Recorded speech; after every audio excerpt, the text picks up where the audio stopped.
Hi, everybody. It's Deborah Roberts here with a special episode of 2020, The After Show.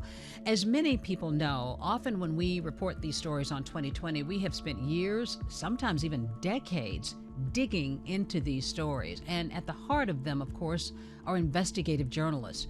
Today, we are revisiting a case that left so many of us stunned. And we're going to talk to one of the journalists about his reporting in this process, but a little recap here of the story. 21-year-old Lauren McCluskey was a student athlete at the University of Utah. She was a standout in track and field, and many described her as a devoted friend, a young woman who just had her life ahead of her. But when she tries to get help from campus police after discovering that a man that she had dated had lied about his identity, little action seemed to be taken or documented. Lauren's loved ones alleged that authorities did not do enough to protect her, and tragically, she was later found murdered on campus. And police would determine that that man she had met, named Melvin Rowland, actually killed her. Journalists T.J. Quinn and Nicole Noren spent 4 years, that's right, 4 years following this case. They combed through records, they talked to Lauren's family and friends, unpacked the many questions that were raised in this case, and their investigation is featured on the ESPN Plus documentary called Listen, as well as our 2020 report with my co-anchor David Muir called Running Out of Time. I am really delighted to have investigative reporter T.J. Quinn here today. Hey, T.J. It's great to be with you, Deborah. Yeah, you and I haven't had a chance to bump into each other. I know you're reporting very well. Yeah, exactly. It's a big company, but now we're in the same building. And what I've enjoyed, of course, in getting ready for this interview with you is, learning a little bit about your background. Like me, you made your way through local news, although unlike me, you started as a print reporter. Right. You've covered all kinds of stories like Brittany Griner's detention in Russia and MLB player Tyler Skaggs' death. Clearly, investigative journalism is in your blood. It is. It's. I think anybody in this business. It's kind of funny. Sometimes we talk about investigative journalists like they're wizards.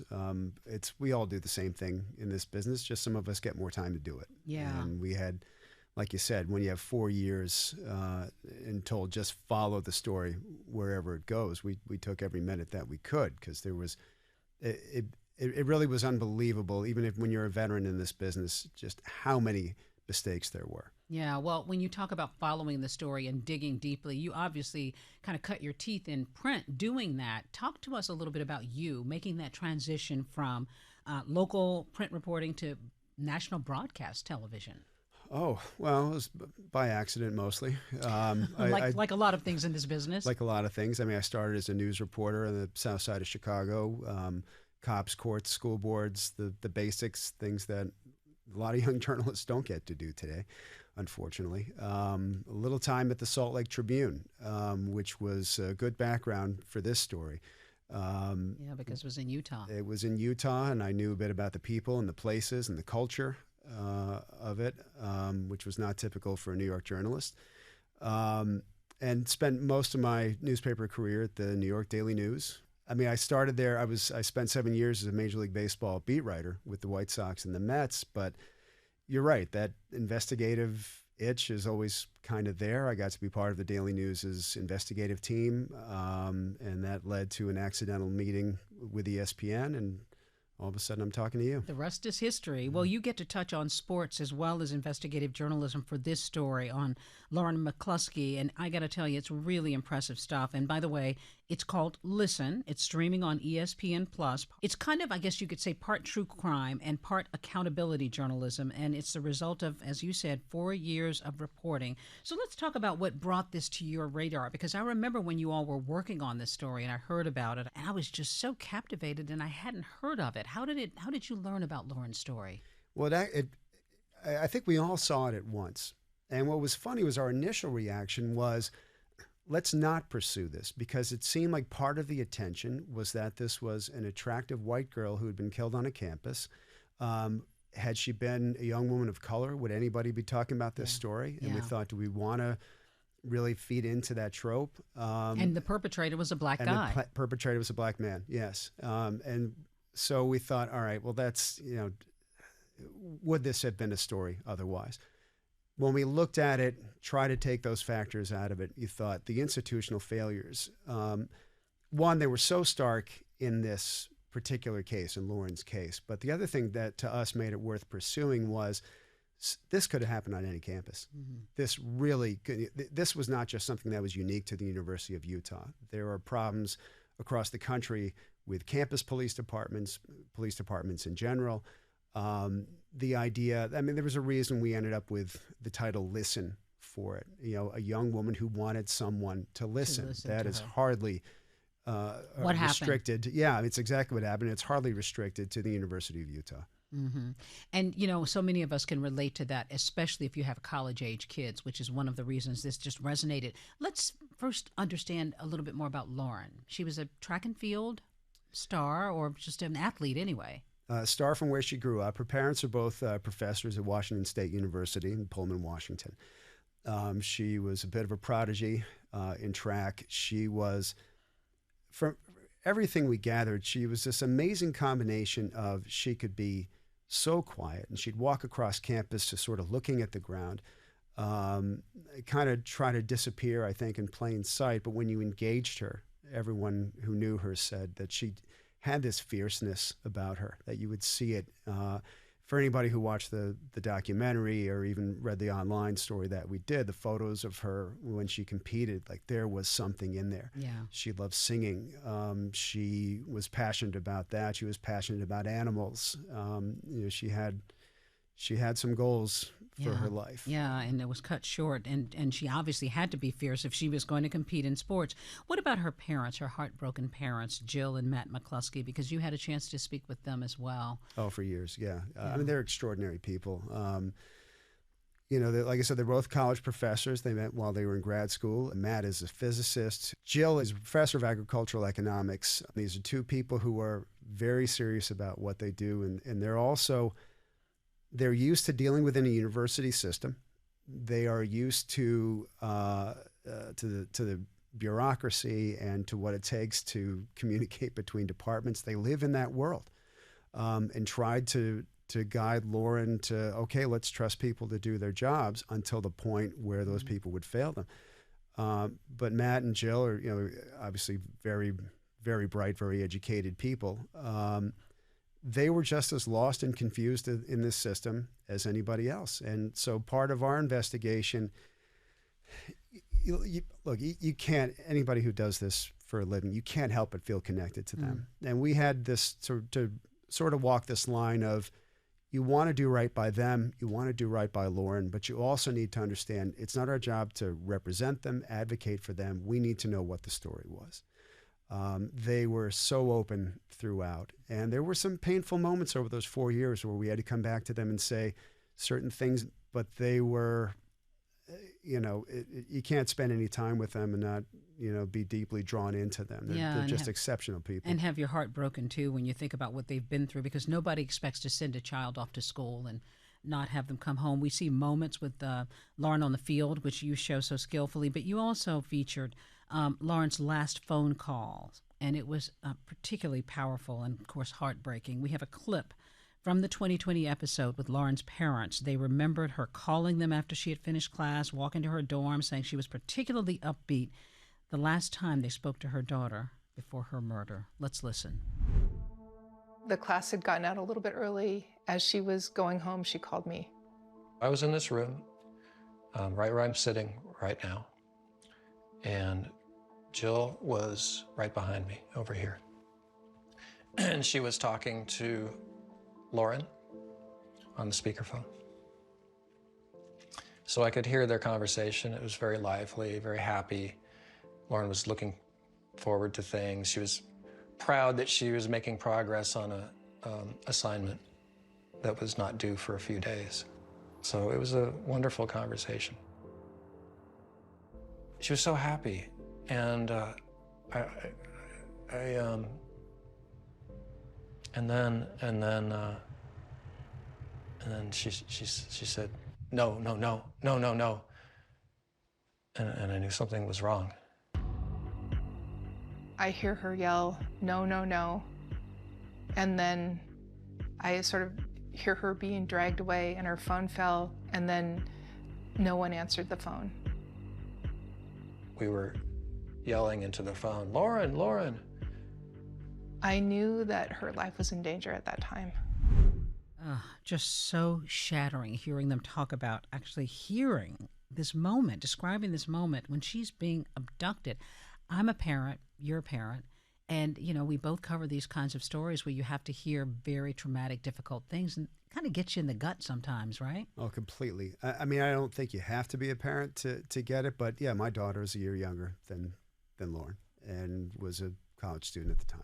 And I think anybody listening, just that idea to hear your daughter in that terror, and just as Matt describes in that clip, she was coming off of one of the most stressful months of her life. They thought they were on the other side of this, and all of a sudden she was moving away from track and field. She had less interest in that. This is a young woman who was ready for the rest of her life, and the joy that she felt in that moment.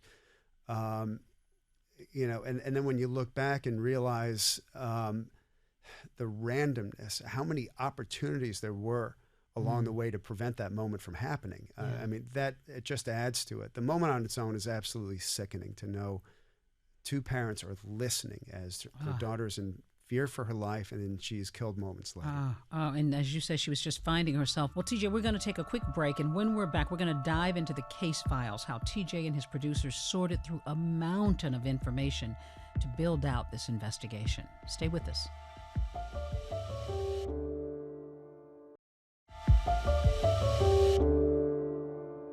I'm back now with ESPN investigative reporter TJ Quinn, and we're diving into your work as an investigative reporter across 4 years in this story involving Lauren McCluskey.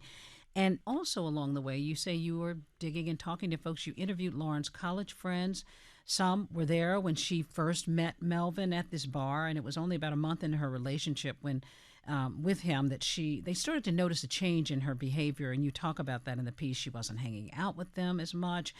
What was that like, talking to them about what they saw in their friend?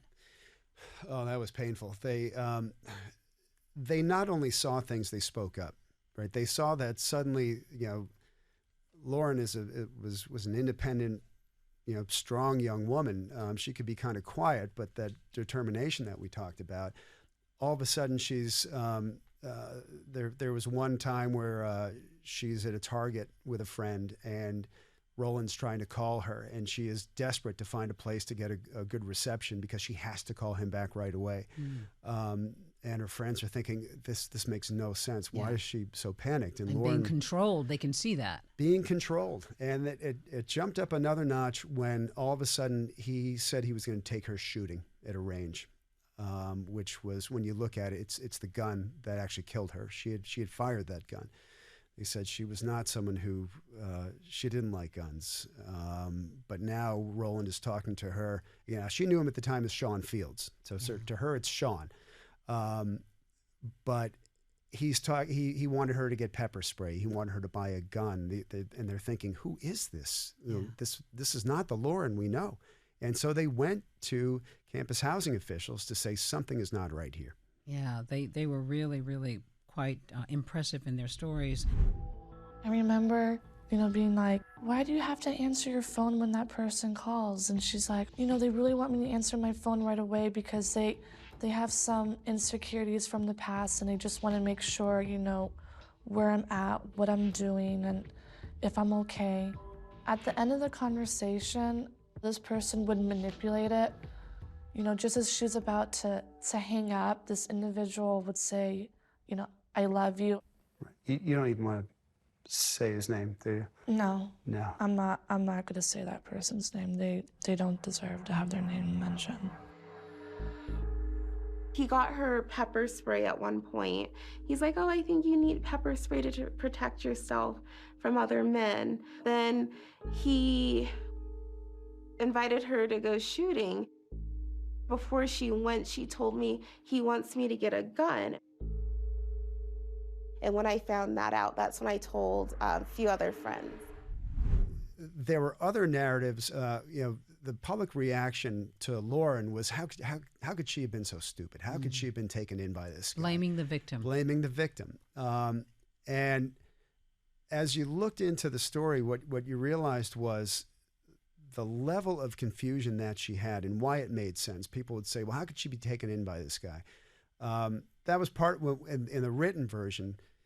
We really thought about and spent some time that when the world heard about this case, and it became international news, it really did, much bigger in the United States. But what they saw was this, young woman, and this guy, the first thing they knew about him was that he was a murderer.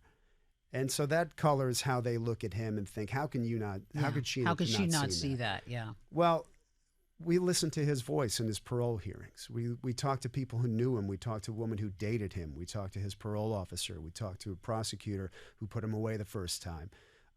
This was a bright, charming, soft-spoken, very manipulative young man. This was, when they met him, when Lauren met him, he was a bouncer at a bar who was a part-time student, said all these things about himself. Why would she doubt it? Yeah.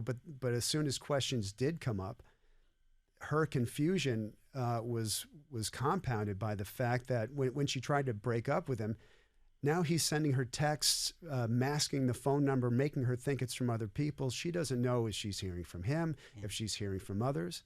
And the people who are supposed to sort this out, the university officials, campus police, they're the ones who failed. Yeah, because and as you say, she was young. She was also very young. She was young, and she hadn't dated much. She really hadn't. She'd been so focused on school and track. She decides to end the relationship, and she gets campus police involved, or at least tries to. But along the way, she's getting extorted for money, and she's desperately trying to get help. I mean, this was a woman who was really feeling a sense of desperation. It was. What she had no idea, what nobody had any idea about, was that Roland, it was almost a full-time job for him, trying to hook up with women that he had met on the internet.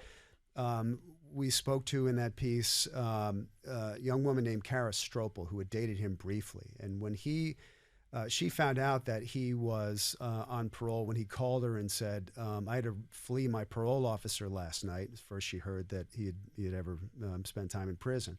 And he had thrown his phone underneath, a burner phone, threw it underneath his stove in his apartment. He wanted her to go get it.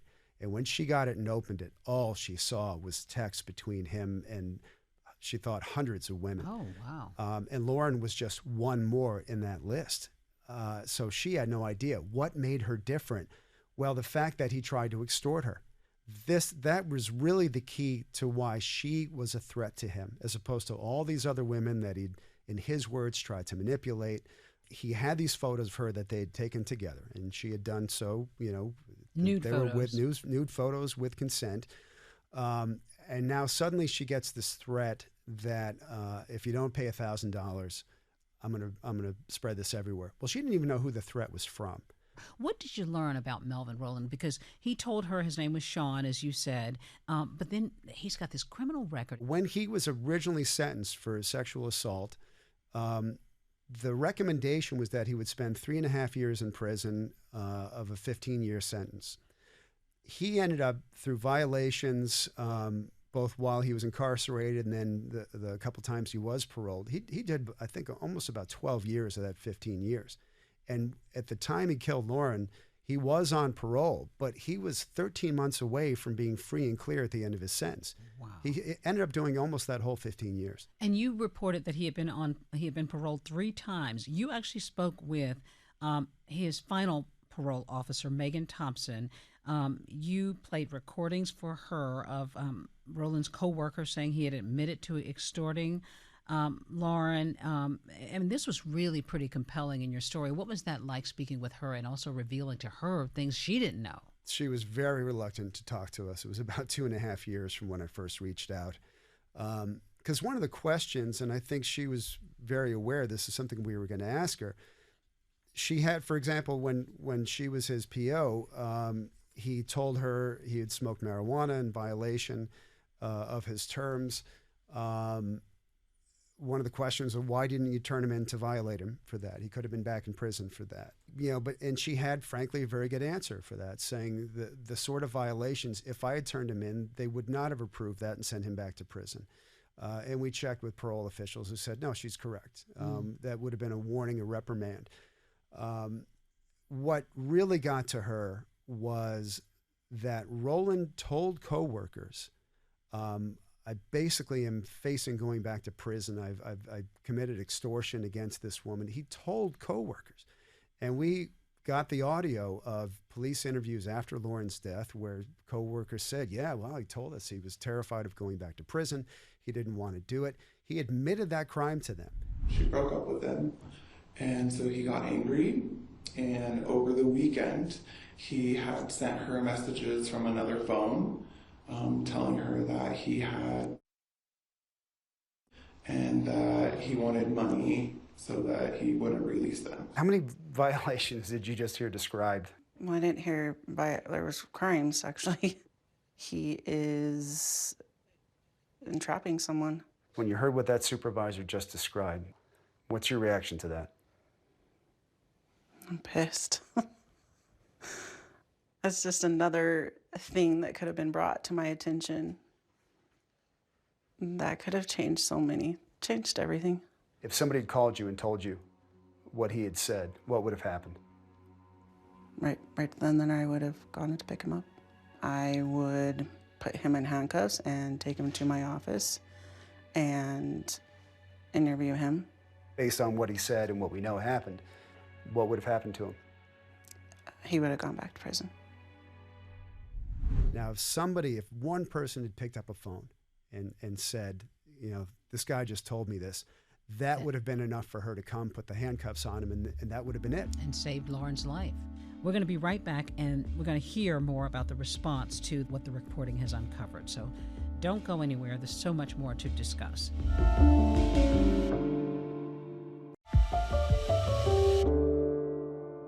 I'm back now with T.J. Quinn talking about his investigation featured on 2020's report called Running Out of Time. T.J., this story has just been so captivating. And Officer Miguel Darris, you actually got him to sit down and talk with you. We did. He canceled like 3 times in 48 hours before he actually sat down. Even we were actually getting ready to pack up and leave when all of a sudden his lawyer called and said, we're on our way. It made sense that there was so much attention on him because he was the responding officer. The more you looked into it, you realized Miguel Darris is actually the one person who did try to do something. He was kind of an easy target because he was the frontline person. And when you sit down and talk to him, that interview we did with him, that was he was in the chair for a good 4 hours. I think it's the longest. 4 hours. 4 hours. Wow. That's a long who's interview. Done interview. Yeah. An hour two and a half are usually pretty long for me, but that's a long time. And he sat there and continued to just give you all these details. He sat there the whole time. His lawyer was in the room the whole time and never interrupted. It became clear that Miguel Darris actually did try to do his job. He was responsive to Lauren. Once he takes the initial report, it becomes the detective's job. He's not a detective. The detective, Kayla Dalloff, who did not sit down with us, she had only been on the job for months. There were so many people who were new at what they did. What really felt clear was that Miguel Darris was just completely over his head, and that the systems that should have accounted for his lack of experience, for Kayla Dalloff's lack of experience, that's what failed. It was the department. And so what you found, and the school found this in its own investigation, was that nobody was communicating from one shift to the next, from one department to the next about what was going on. When Miguel Darris is hearing about Lauren McCluskey, he knew nothing about previous encounters with Melvin Rowland. When Kayla Dalloff, the detective, is assigned to it, she's given none of the previous information. They don't know how many times Lauren and her mother had tried to call at that point. And we also have to point out that campus police typically don't have to deal with this on campus. You're dealing usually with a bunch of drunk kids doing something stupid, maybe vandalism, maybe theft. Not something like this. They're not prepared for it. Again, it's not just a matter of experience. It was create a system where there's at least communication, where somebody knows this young woman has been afraid for a long time. And asking for help. Well, this reporting has left such an impact on, I think, so many people. We were a little surprised at just how much impact it had, how much reach that it had. I mean, a really interesting part of this is when when Lauren's parents, Matt and Jill, sued the school, they were very clear from the start. We're not looking for a big settlement from them so we can make money. Every penny that they got went into the foundation they created, which is to spread the word about campus safety. Their goal at the time, and they said it from the beginning, we want a big judgment against the school so that the insurance companies go to their universities and say, there's this huge liability now. Our school needs to get its act together and create best practices so that we don't have the kind of risk the University of Utah did. Lauren's family filed suit against the University of Utah in 2019. We had to file a lawsuit because otherwise we're powerless. The university acknowledges and deeply regrets that it did not handle Lauren's case as it should have, and that at the time, its employees failed to fully understand and respond appropriately to Lauren's situation. The University of Utah settled with the McCluskey family for $13.5 million. All the money from the settlement will go to support the Lauren McCluskey Foundation missions, which include campus safety, animal welfare, and amateur athletics. In addition, the university created a campus center for violence prevention and agreed to build an athletic facility with an indoor track, both bearing Lauren's name. How are the McCluskeys doing, as far as you know? They're doing well. We're in touch with them here and there. We're all connected on social media. They're doing extremely well. They have a son who's doing very well. Matt and Jill professionally are doing extremely well. They're incredibly active people. I mean, it's something that they carry. They will always carry. But they're never the same. They're never the same. Of course, they don't try to forget, but they do try to live their lives. Yeah. And they have committed themselves to make sure that there aren't cases like this, that young women like Lauren are listened to, that the universities have the systems in place, that you don't have the mistakes in housing that Utah did, that you don't have the mistakes in the police that Utah did, because it really could have been anywhere. Yeah, and making a difference as they go forward. Another thing that is growing is our Lauren's Promise campaign. Lauren's Promise is, I will listen and believe you if someone is threatening you. And we just continue to get more and more schools and faculty members to sign up for that. I think we have about 200 schools all over the world. Before we say goodbye, I would imagine, because we're talking about a college campus, a lot of young journalists probably follow you in this story, and campus newspapers are still alive and well. Any thoughts on how they can actually kind of make a difference on their campuses when there's something that's going on? Oh, that's a terrific question. I mean, part of it is, look, not everybody gets 4 years to do it, right? If we were student journalists, we would have graduated. Yeah, exactly. At that and point. Moved on to something else, unfortunately. Exactly. So not everyone gets that time. But the benefit of the time and the support and the resources that we had is that we were able to push past a lot of narratives that simply were not true. And that's the one thing we always try to tell young journalists is, don't take what the police say at face value. Don't take what officials say at face value. Don't take what the people in Lauren's life say at face value. I mean, it sounds like a minor thing, but they talked about the constant terror Lauren was in when she was breaking up with Roland. The video we showed, well, no, actually she wasn't. She greeted him with a kiss and a smile. You're reluctant to say that almost because it sounds like, oh, well, she's, again, blaming the victim. No, it just speaks to her confusion. She had no idea what was going on. And the people who should have provided clarity failed to do it. Yeah, well, the piece is just so powerful and so important. TJ, such a great documentary. It's called Listen. It's streaming on ESPN+. And, of course, the reporting that's also featured on 2020's report called Running Out of Time. TJ, such a pleasure to get to talk to you. Come back again. Pleasure is mine. Thanks for bringing this story back to light. Thank you.